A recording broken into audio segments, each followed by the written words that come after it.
దాడులెన్ని జరిగిన గాని దడువలేదు రేవంతన్నా గంతకంతా ఎత్తుకు ఎదిగాడో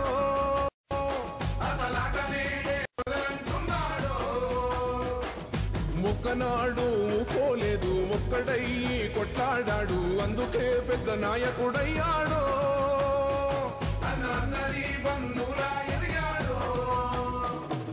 అమరవీరుల త్యాగం చూసి అమ్మ సోనియా చదువుతోటి వచ్చిన మన తెలంగాణ రక్షణే చేయమంటున్నాడు. హలో, మూడు రంగుల జెండా బట్టి సింగమోలే కదిలినాడు ఒక్కరో కాంగ్రెస్ సూర్యుడు మన రేవంతన్న నిగ్గదీసి అడిగే మునగాడు.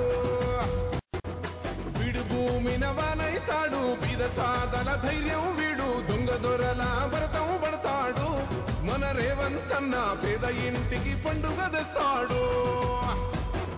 సోనియమ్మ దివెనతోని రాహులన్న సైనికుడయ్యి పెద్ద కొడుకై యుద్ధం చెయ్య సిద్ధమాయే రేవంతన్న మూడు రంగు జెండా పట్టి సింగమోలే కదిలినాడు ఒక్కరో కాంగ్రెస్ సూర్యుడు మన రేవంతన్న నిగ్గదీసి అడిగే మునగాడు.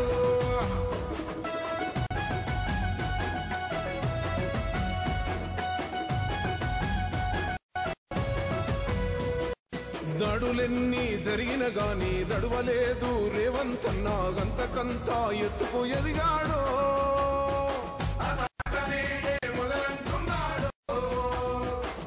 మొక్కనాడు పోలేదు ఒక్కడయ్యి కొట్లాడాడు అందుకే పెద్ద నాయకుడయ్యాడో.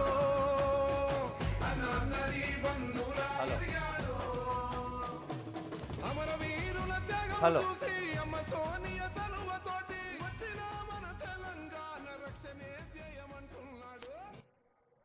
అక్కలు చేయని అనుకున్నారా మనం బస్సుల యజమానులు అవుతామని?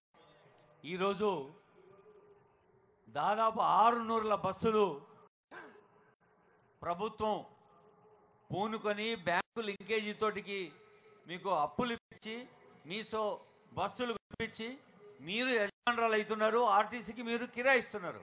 అదిగో జెండా ఊపి బస్సుల్ని ప్రారంభించారు. 600 బస్సుల్లో 150 బస్సులని మనం ఇప్పుడు ప్రారంభించుకుంటున్నాం. అందులో 20 బస్సుల్ని లాంఛనంగా ఇక్కడ ప్రారంభిస్తున్నాం. ఫ్రీగా బస్సుల్లో తిరిగిన ఆడోళ్ళందరూ కూడా ఇప్పుడు ఆ బస్సులకే యజమానులై